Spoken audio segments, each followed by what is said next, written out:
Telugu one ప్రేక్షకులకి నమస్కారం. అక్క మహాదేవి అనే ఆవిడ చరిత్ర శైవ సాహిత్యంలో చాలా గొప్పది. అంటే ఒక శివభక్తురాలుగా ఉండి ఆమె జీవితాన్ని ఎలా మలుచుకుంది. ఈ అక్క మహాదేవి తల్లిదండ్రులు ధనవంతులై ఉండి కూడా ఆమెకు ఎన్నో ఆభరణాలు పెడితే ఆమె యవ్వనం రాగానే ఆభరణాలన్నీ తీసేసి విభూతి రుద్రాక్షలు మాత్రమే ఉంచుకుంది.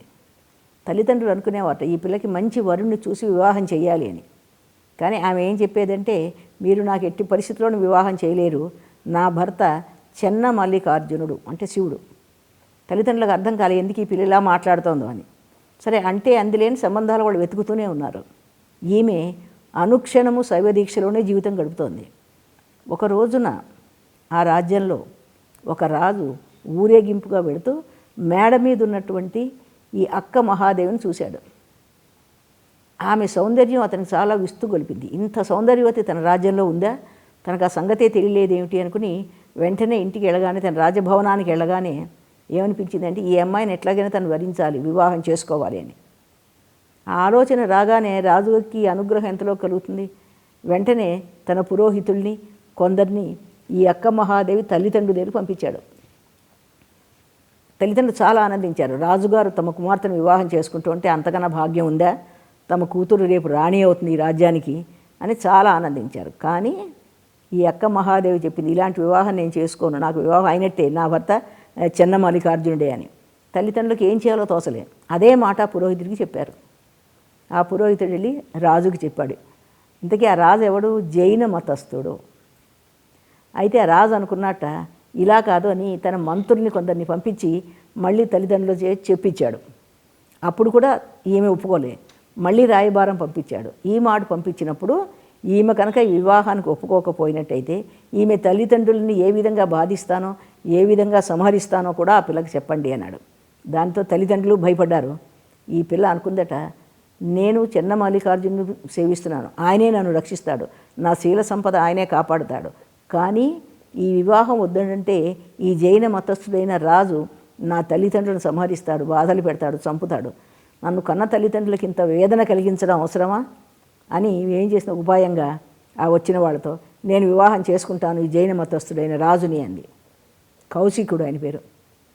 అయితే వాళ్ళు చాలా ఆనందపడ్డారు. తల్లిదండ్రులు ఆనందపడ్డారు, ఈ రాజు ఆనందపడ్డారు, ఆ రాజ్యంలో ప్రతి ఒక్కళ్ళు ఆనందపడ్డారు.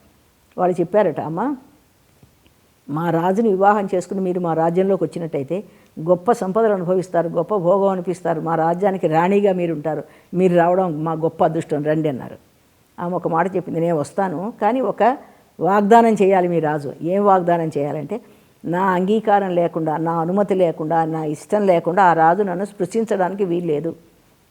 అయితే రాజు అన్నట్టు అలాగే అంటుంది. ఒకసారి రాజభవనం ఈ భోగాలు వచ్చిన తర్వాత ఆవిడ మనసు మారదా ఏమిట్లేని సరే అని అంగీకరించాడు. ఆవిడ రాజభవనానికి వెళ్ళింది. వెళ్ళినా కూడా ఆవిడ అక్కడ శైవమత దీక్షతోటి శైవమత ప్రచారం చేస్తూ వచనాలు రాస్తూ, అక్క మహాదేవి వచనాలుగా ఎంతో సుప్రసిద్ధమయ్యాయి. శివుణ్ణి ప్రార్థిస్తూ అందులోనే ఉండిపోయింది. ఎంతకాలమైనా అందులోంచి ఆమె బయటికి రావట్లే. ఒక రోజున ఈ జైన మతస్థుడైన రాజు ఆమెను చూస్తూ చాలా ఉత్సాహంతో ఆమె సౌందర్యం అతను ప్రేరేపిస్తుంటే ఆయన ఏం చేస్తాడంటే, ఆమె ఆ దీక్షలో ఉండగానే ఆయన కౌగిలించుకుంటాడు. ఆమె వెంటనే లేస్తుంది, నేను వెళ్ళిపోతున్నానంటుంది. ఏమిటైంది అంటే, నీ వాగ్దానం తప్పావు, ఇప్పుడైనా నా కోరిక తీరిస్తే ఉంటానంటుంది. ఏమిటి నీ కోరిక? నువ్వు జైన మతంలోంచి శైవ మతంలోకి మారాలి. అతను చేస్తాడు, ఎట్టి పరిస్థితుల్లోనూ నా జైన మతాన్ని వదిలి ఈ శైవ మతంలోకి రాను అని బతిమాలుతాడు ఆమెని. అయినా ఆమె మరుక్షణంలో ఆ రాజభోగ సంబంధమైనటువంటి వస్త్రాలు, ఆభరణాలు అన్నీ వదిలేసి ఈ అశాశ్వతమైన శరీరం మీద ఈ వ్యామోహం దేనికి అనుకుని ఆమె ఆ పొడుగైన కేశపాసాన్ని శరీరానికి ఆచ్ఛాదనగా చేసుకొని దిగంబరిలాగా ఆ రాజాస్థానం వదిలి వెళ్ళిపోతుంది. రాజు విస్తుపోతాడు, నిశ్చేష్టుడవుతాడు. అయితే ఆమె ఎక్కడికి వెళ్ళిపోతుంది? వెళ్ళి ఆమె వెళుతుంటే, అట్లా దిగంబరిగా ఆమె వెళుతుంటే లోకమందరూ రకరకాలుగా మాట్లాడుకున్నారు. ఎన్నో అవమానాలు కూడా పొంది కూడా ఆమె కళ్యాణ కటకము అని ప్రభుదేవుడు అనే శైవమతస్థుడు, అక్కడే బసవేశ్వరుడు, వీళ్ళందరూ ఉన్న ఆ కళ్యాణ కటకం అనే దానికి వెళ్ళింది. అక్కడికి వెళ్ళి వాళ్ళతో వాదోపవాదాలు చేసింది. వాళ్ళందరూ విస్తుపోతున్నారు. ఒక రాజు భార్యగా ఉండి ఒక జైన మతస్థుని తన మతంలోకి మార్చమండం ఏంటి? అయినా కూడా చిన్న మల్లికార్జునుడి భక్తితో ఈమె వచ్చింది కదా అని ఆ వాదనలో అందరూ వాదించారు. అన్ని చోట్ల ఆమె గెలిచింది. అయితే ఆ ప్రభుదేవుడు, ఈ బసవేశ్వరుడు, అక్కడున్న పెద్దలు, శైవ మతస్థులందరూ కూడా ఈమె యొక్క దిగంబరత్వానికి ఏ రకంగానూ వాళ్ళ మనసులు చెలించలేదు. ఆమె ఒకటే మాట చెప్పిందట, లోకంలో ఉన్న పురుషులందరూ నాకు అన్నదమ్ములే, ఒక్క చెన్న మల్లికార్జునుడు తప్ప. కాబట్టి ఆమె భక్తికి వాళ్ళందరూ మెచ్చుకున్నారు.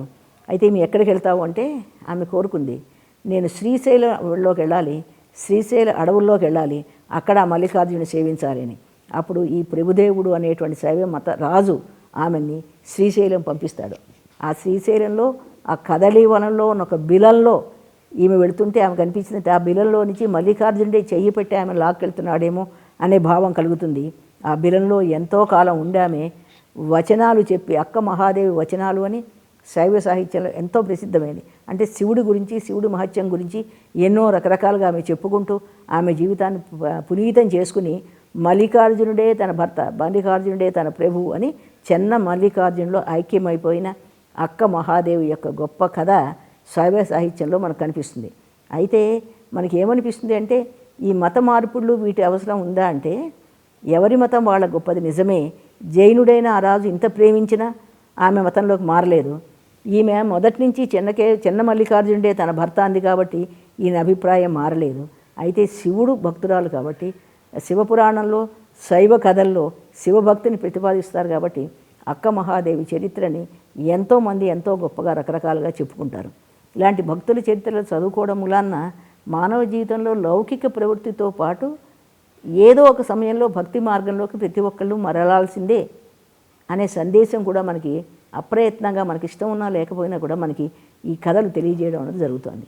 మరో కథతో మరొకసారి కలుసుకుందాం.